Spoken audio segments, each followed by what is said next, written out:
My name is Wilma, and I am 52 years old. 5 years ago, my mother stood in the center of a Persian rug that cost more than my annual salary and uttered 7 words that dismantled my entire history. You are an embarrassment to this family. There was no shouting, no throwing of vases. In the circles my parents moved in circles of old banks, silent power, and political dynasties one did not raise one's voice. One simply cut off the limb that was rotting. And in the eyes of Constance and Preston, I was the rot. I had committed the cardinal sin of choosing a life of service over a life of ambition. I had chosen to be a third-grade teacher in a public school district, rather than a corporate shark in my father's firm. I remember the date perfectly, October 24th, exactly 1 week before my 47th birthday. I had driven to their estate in Connecticut, a sprawling manor of brick and ivy that felt more like a museum than a home, to tell them I had finally secured tenure. I thought foolishly that job security and my dedication to literacy might finally impress them. I stood in the library, the scent of lemon polish and old leather binding the air, while my brother Bradford poured himself a scotch near the fireplace. Bradford was the golden boy, the future governor, the man whose face was currently plastered on billboards across the state with the slogan, "A legacy of leadership." He looked at me with a smirk that was equal parts pity and disgust. Tenure, my father Preston repeated the word as if it were a disease. He didn't look up from his Wall Street Journal. You are celebrating the right to mediocrity, Wilma. You are celebrating a life where you will never make a decision that impacts anything beyond a chalkboard. It impacts the children, father, I said, my voice trembling slightly. It shapes the future. It pays $45,000 a year. Constance cut in her voice like cracked ice. She was arranging white roses in a crystal vase, snapping the stems with terrifying precision. Bradford just secured a merger worth $400 million. That shapes the future. You are wiping noses and teaching the alphabet to children who will grow up to pump our gas. We had hopes for you, Wilma. We sent you to Vassar. We opened doors, and you slammed them all to be a babysitter. I am a teacher, I corrected, my spine stiffening. You are a liability, Bradford said, taking a sip of his drink. Do you know what the opposition is digging for? Weaknesses, failures. Having a sister who lives in a rent-controlled apartment and drives a 10-year-old Honda doesn't exactly scream success story. You dilute the brand, Wilma. The brand. I looked at them, these 3 people who shared my DNA but none of my heart. I am your daughter, not a marketing strategy. That was when Constance turned. She set down the shears. She looked me up and down, from my sensible loafers to my wool cardigan clothes that were practical, comfortable, and entirely unacceptable in her world. Not anymore, she said. Bradford is announcing his candidacy for the Senate next month. We are cleaning house. We cannot have you dragging us down with your pedestrian little life. If you insist on being a peasant, you can live like one, without our trust fund, without our name, without us. You can't be serious, I whispered. Get out, Preston said, finally folding his newspaper. He looked at me with eyes that were completely dead. And do not come back until you are ready to be someone who matters. I walked out into the cold October rain, the heavy oak door clicking shut behind me with a finality that echoed in my bones. I drove my 10-year-old Honda back to my small apartment, crying so hard I had to pull over twice. I didn't know then that the rejection was a gift. I didn't know that by closing that door they had inadvertently set me on a path to a door that would open much wider. But that night, all I knew was that I was 47 years old, and I was an orphan. The first year was the hardest, a silence so loud it deafened me. When you are raised in a family like mine, you are taught that your worth is tied to your proximity to power. Without the invitations to the galas, without the holiday cards embossed with gold leaf, without the safety net of the family trust, I felt untethered. I was a ghost haunting my own life. I threw myself into my work. My classroom became my sanctuary. The chaotic joy of 25 8-year-olds was the only thing that kept the darkness at bay. I learned to live on my teacher's salary, cutting coupons, cooking simple meals, and finding dignity in the struggle I had chosen. But the world wouldn't let me forget them. The Thatcher name, though, that is not the name I use now, was everywhere. I would turn on the television to grade papers in the evening, and there was Bradford smiling that practiced shark-like smile, shaking hands at factory openings, kissing babies he would never remember. Family values, the Chiron would read. A man who puts family first. The irony tasted like ash in my mouth. I would see Constance standing behind him wearing pearls I recognized, looking the picture of the devoted matriarch. They looked perfect, they looked happy, and I was completely erased. The holidays were particularly brutal. The first Christmas alone, I bought a small rotisserie chicken and a single cupcake. I sat in my living room, the heating vents rattling, and watched the local news coverage of the annual governor's ball. There they were, my parents, my brother, and his new fiancée, a debutante named Courtney, who looked like she had been manufactured in a factory for political wives. They were raising toasts. They were laughing. The reporter gushed, "The most influential family in the state, united and strong."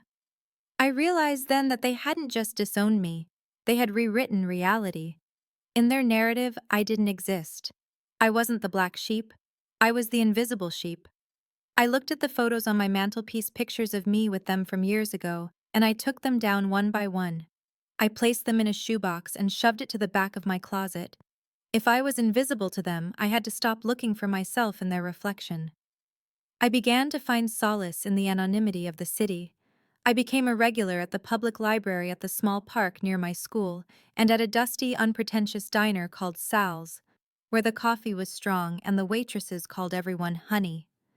It was a world away from the country clubs and five-course dinners of my upbringing. Here, people talked about rent, about sick parents, about dreams deferred. It was real. And slowly, painfully, the ache in my chest began to subside. I stopped waiting for the phone to ring. I stopped scanning the mail for an apology that would never come. I was Wilma the teacher, and for a long time, I thought that was all I would ever be. It was a Tuesday in November, 3 years after the exile, when the rain decided to drown the city. It was a torrential downpour, the kind that turns gutters into rivers and makes the sky look like a bruised plum. I had stayed late at school to finish report cards and was rushing into Sal's diner to grab a takeout soup before heading home.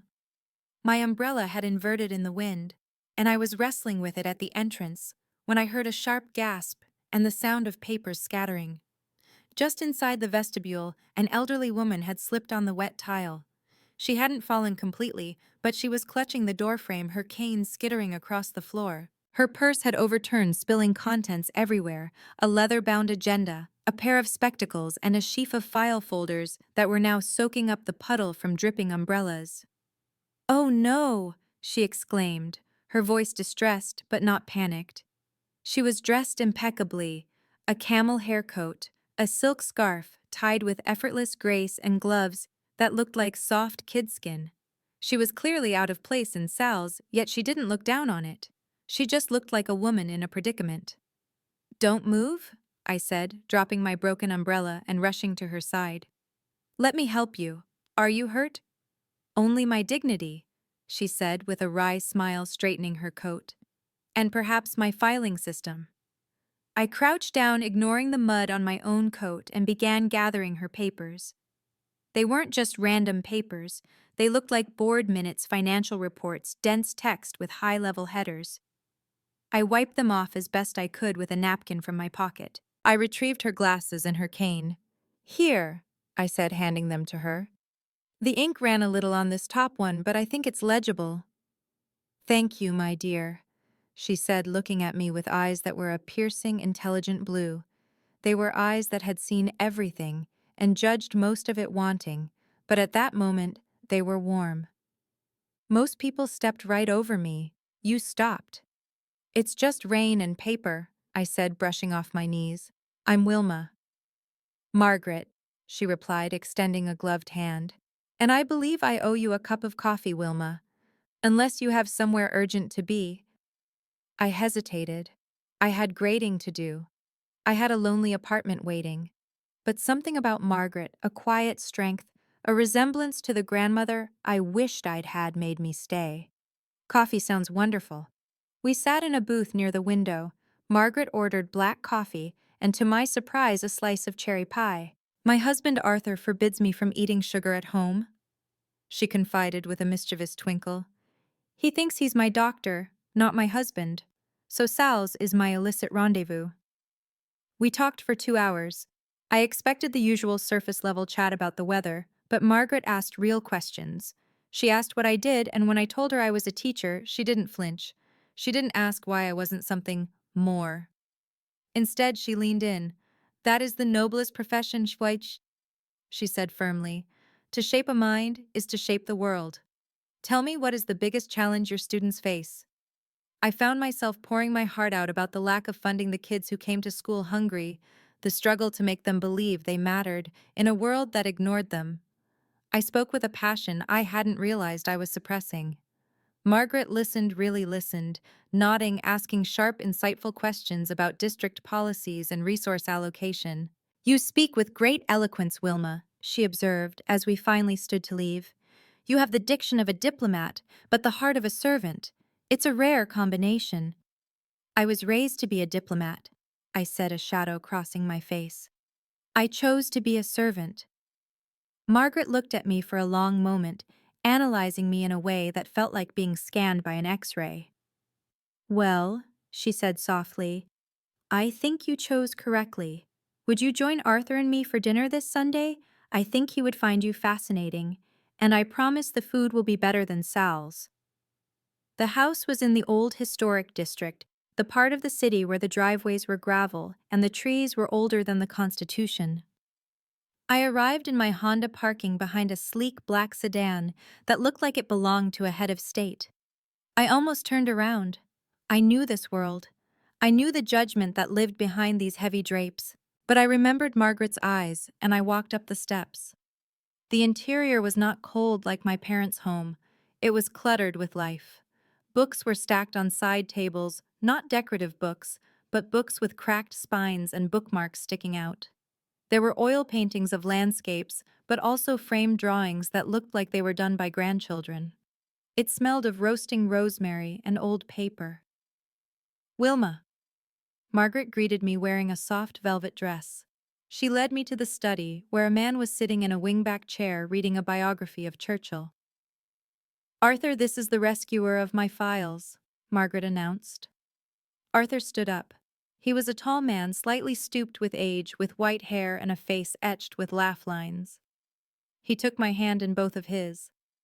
The woman who saved the Foundation's quarterly report from a puddle, he boomed, and bought my wife cherry pie. You are a saint, clearly. Dinner was a revelation.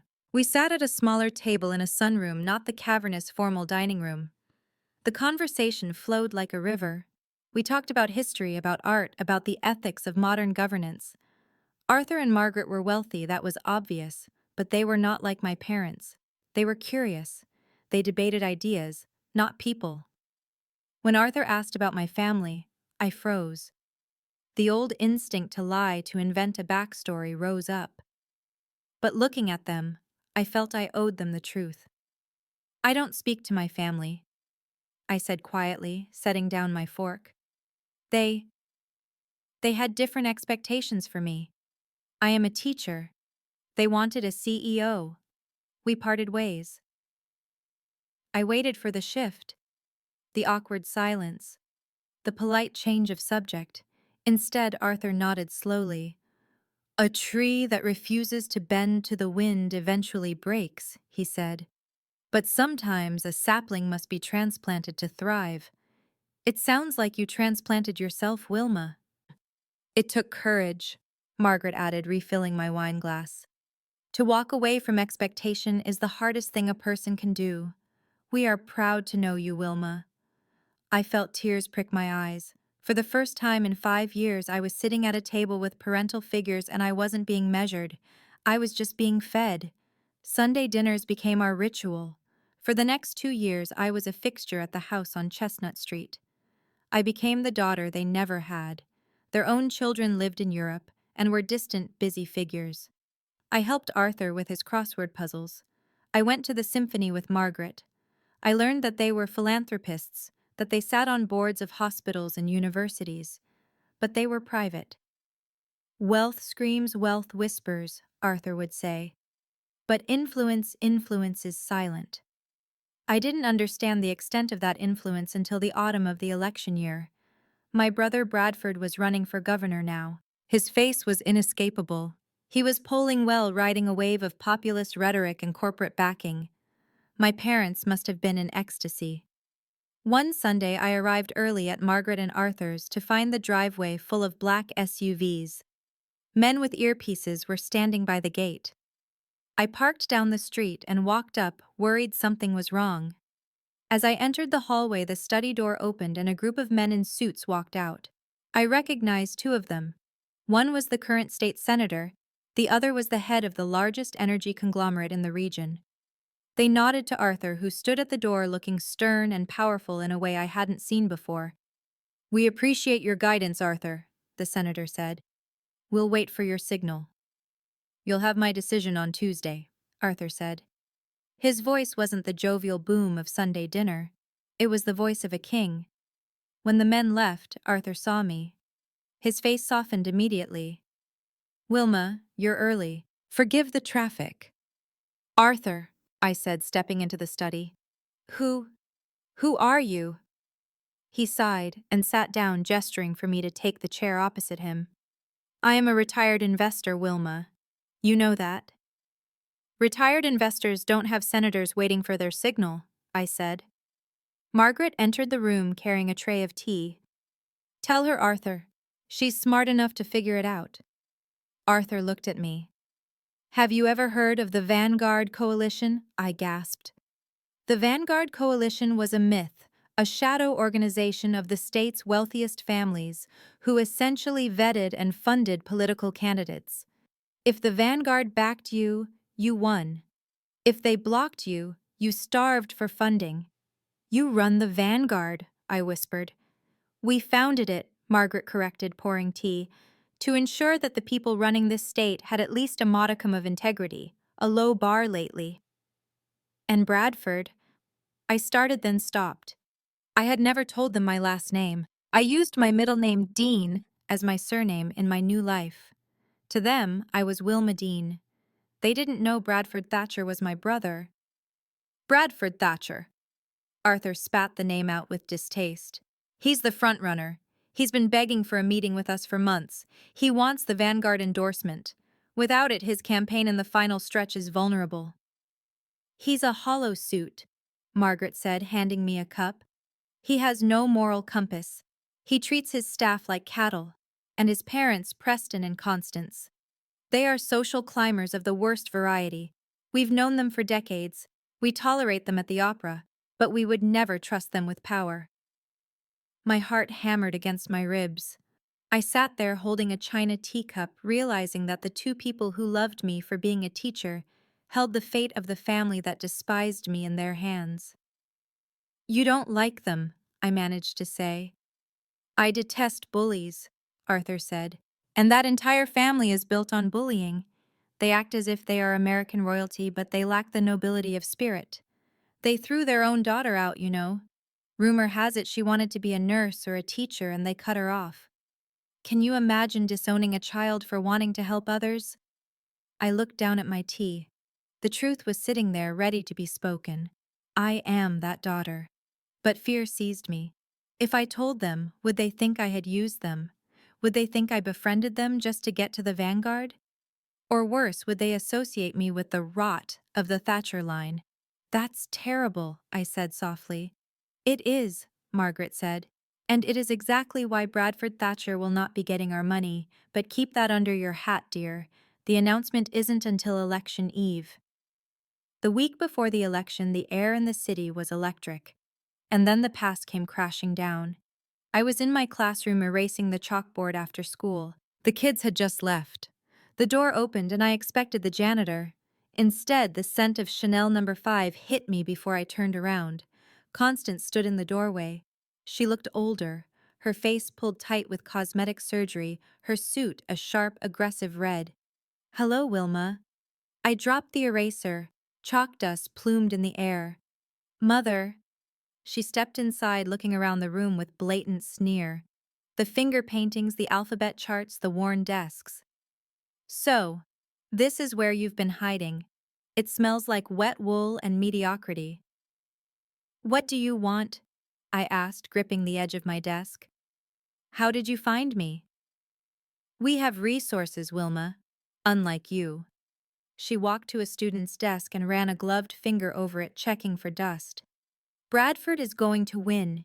He is going to be the governor, and when he does, the press is going to do a deep dive. We cannot have them finding you." "I haven't spoken to a reporter in 5 years. I'm not the one you need to worry about."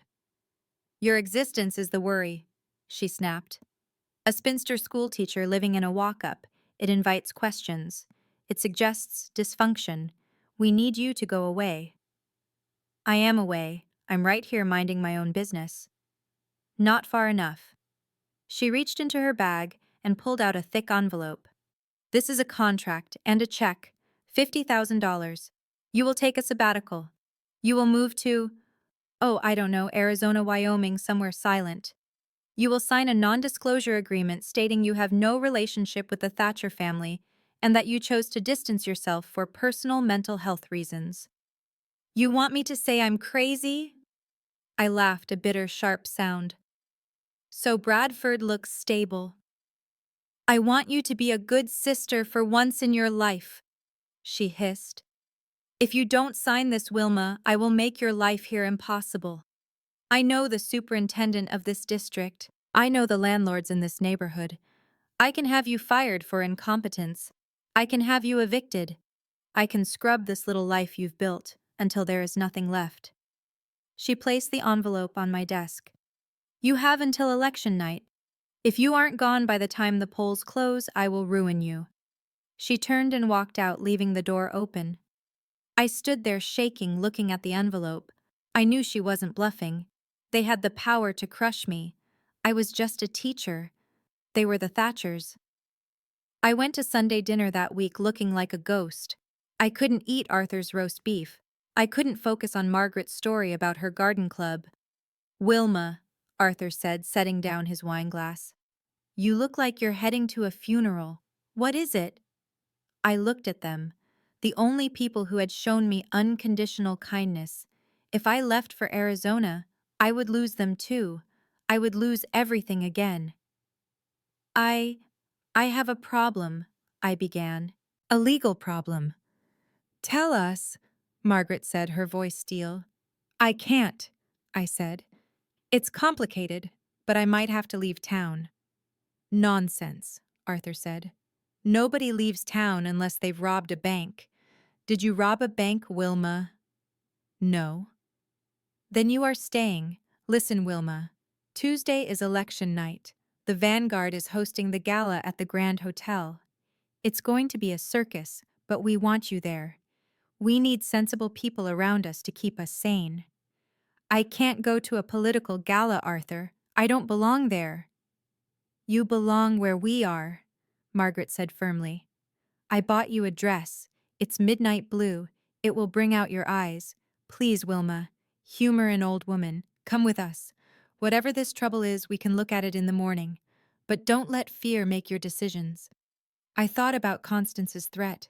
Election night. If I showed up at the gala, it would be defiance. It would be war. But looking at Arthur and Margaret, I realized I was tired of running. I was tired of being the secret. "Okay," I said. "I'll come." The Grand Hotel ballroom was a sea of sequins, tuxedos, and ambition. The chandeliers were so bright they hurt my eyes. I walked in flanked by Arthur and Margaret. I was wearing the midnight blue silk dress Margaret had given me, my hair pinned up, wearing simple diamond studs she had lent me. I felt like an imposter, but Arthur held my elbow securely. "Head high," he whispered. "You are with the Kingmakers now." We moved through the crowd. People parted for Arthur and Margaret like the Red Sea. Senators bowed their heads. CEOs rushed to shake hands. I saw the reverence they commanded, and then I saw them. In the center of the room, under a massive banner that read, "Thatcher for Governor," stood my parents and Bradford. They were holding court surrounded by sycophants. Constance was laughing, her head thrown back, looking triumphant. We moved closer. I felt my heart hammering against my ribs like a trapped bird. Constance's eyes scanned the room looking for important people. Her gaze landed on Arthur and Margaret, and she lit up. She nudged Preston. They began to move toward us, eager to secure the vanguard's blessing before the speeches began. Then Constance saw me. She stopped dead. Her smile faltered, then twisted into a grimace of confusion and rage. She whispered something to Preston. Bradford looked over, his face going pale. They intercepted us near the VIP rope line. "Arthur, Margaret," Preston boomed, extending a hand, completely ignoring me. "So honored you could make it. We've been hoping to speak with you." "Preston," Arthur said, his voice cool. He didn't shake the hand. Constance stepped forward, her eyes locked on me with venomous intensity. She leaned in, lowering her voice so only we could hear. "What are you doing here?" she hissed at me. "I told you to leave." "I invited her," Margaret said calmly. Constance blinked, looking from Margaret to me. You hired her?" "As what, an assistant?" "My dear Margaret, you really must check references. This woman is instability personified." "She's not our assistant," Arthur said. "She's clearly crashed," Bradford sneered, stepping up. He looked at me with pure hatred. "Wilma, get out, now, before I have security drag you out. You look ridiculous. Did you steal that dress?" "I gave her the dress," Margaret said, her voice dropping an octave, becoming dangerous. "You don't understand," Constance said, her voice rising in panic, forgetting her poise. "She is a nobody. She is a failed teacher who we had to cut off because she was an embarrassment. Wilma, if you don't walk out those doors right now, I will destroy you. Do you hear me? I will make sure you never teach again." "Is that a threat?" Arthur asked softly. "It's a promise," Preston growled. "She is a stain on this family." I stood there trembling, but then I felt Margaret's hand on my back, warm, solid. "I think," I said, my voice finding its way through the fear, "that the only stain here is your cruelty." "You insolent little—" Constance raised her hand as if to grab my arm. "Don't touch her!" Arthur's voice cracked like a whip. It was loud enough that the nearby conversation stopped. Heads turned. The room went quiet. The band seemed to fade into the background. "Arthur, please," Preston said, forcing a smile for the onlookers. "This is a private family matter. A domestic squabble. This woman is our estranged daughter who has some mental difficulties." "She seems perfectly sane to me," Margaret said, her voice carrying clearly. "In fact, she is the most sane person I have met in years." "She is a teacher." Constance spat the word like a curse. "She is nothing." "Nothing," Arthur repeated. He stepped back, creating a stage. "You think being a teacher makes her nothing?" Bradford tried to intervene. "Arthur, the polls are closing, the speeches are starting. Let's get a photo together. We need the Vanguard endorsement." Arthur looked at Bradford. Then he looked at Preston and Constance. He looked at them with the kind of disappointment that crushes empires. "You want the Vanguard endorsement?" Arthur asked. "Yes," Bradford said, eager. "It would mean everything." Arthur nodded. He walked over to the small stage where the microphone stood. He tapped it. The feedback whined, silencing the entire ballroom. 3,000 people looked at him. "Ladies and gentlemen," Arthur said. "As you know, the Vanguard Coalition has always supported leadership that reflects the best of our state: integrity, compassion, service." Bradford puffed up his chest, smiling at the cameras. Constance smoothed her skirt, looking vindicated. "I came here tonight to endorse the Thatcher campaign," Arthur continued. Applause started, then died down as Arthur held up a hand. "But in the last 5 minutes, I have witnessed the true character of this family.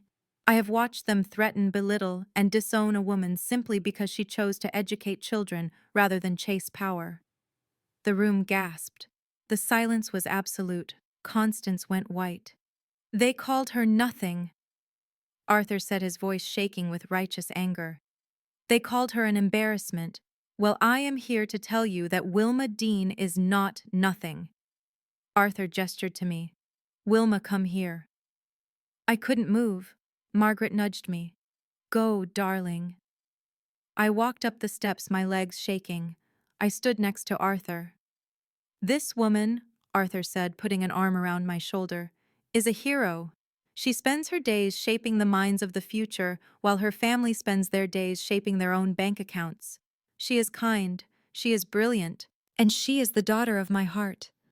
He looked directly at Preston and Constance, who were frozen in horror. The Vanguard Coalition will not be endorsing Bradford Thatcher. We do not fund bullies. We do not fund people who despise service. Effective immediately, we are pulling all funding from the Thatcher ticket and directing it to the opposition. Pandemonium broke out. Flashbulbs exploded like lightning. Reporters began shouting questions. And Margaret stepped up to the mic, standing beside me. To anyone who thinks a teacher is a nobody, I suggest you look at who is standing on this stage. We choose Wilma, and we suggest the voters choose anyone but a Thatcher. The rest of the night was a blur. I remember security escorting my screaming parents out of the building to avoid a riot. I remember Bradford trying to grab the microphone and being booed off the stage. I remember the headline the next morning: Thatcher dynasty collapses, disowned teacher exposes family secrets. Bradford lost in a landslide. The Family Values campaign couldn't survive the revelation that they had treated their own daughter like garbage. The donors fled. The reputation was shattered. A week later, I was back in my classroom.